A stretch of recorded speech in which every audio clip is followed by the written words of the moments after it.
আমরা মানুষকে যে পেমেন্ট করার সময় আমরা চেষ্টা করি যে তার পেটার্নে যাতে সেই কাজ না হয়, সেই কাজটা স্বাক্ষর মতো বসে আমরা পাওনা টাকা পরিশোধ করি।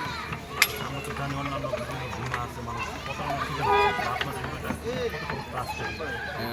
আলহামদুলিল্লাহ আপনি জেনে খুশি হবেন যে আমরা ৬টা বিশ্ববিদ্যালয়, যেমন রাজশাহী বিশ্ববিদ্যালয়, জাহাঙ্গীরনগর বিশ্ববিদ্যালয়, শেরেবাংলা কৃষি বিশ্ববিদ্যালয়, তারপরে গাজীপুরে কৃষি বিশ্ববিদ্যালয়, সাউথ ইস্ট বিশ্ববিদ্যালয়,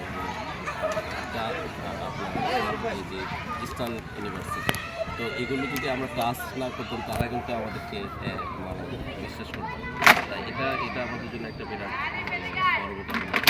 তো আমরা যেহেতু পুরোটাই ডিজিটাল, আমরা লোকজনকে টাকাটা তার মোবাইল ব্যাঙ্কিংয়ের মাধ্যমে প্রদান করে আমাদের সকল ক্লায়েন্টে আমাদেরকে ট্রাস্ট করে। বিমা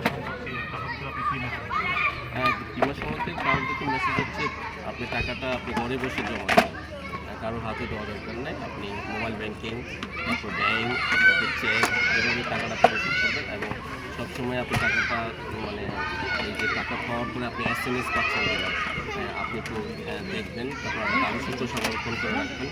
তাহলেই আপনার এই সঞ্চয়টা আগামী দিনে একটা আপনি সম্পদ হিসেবে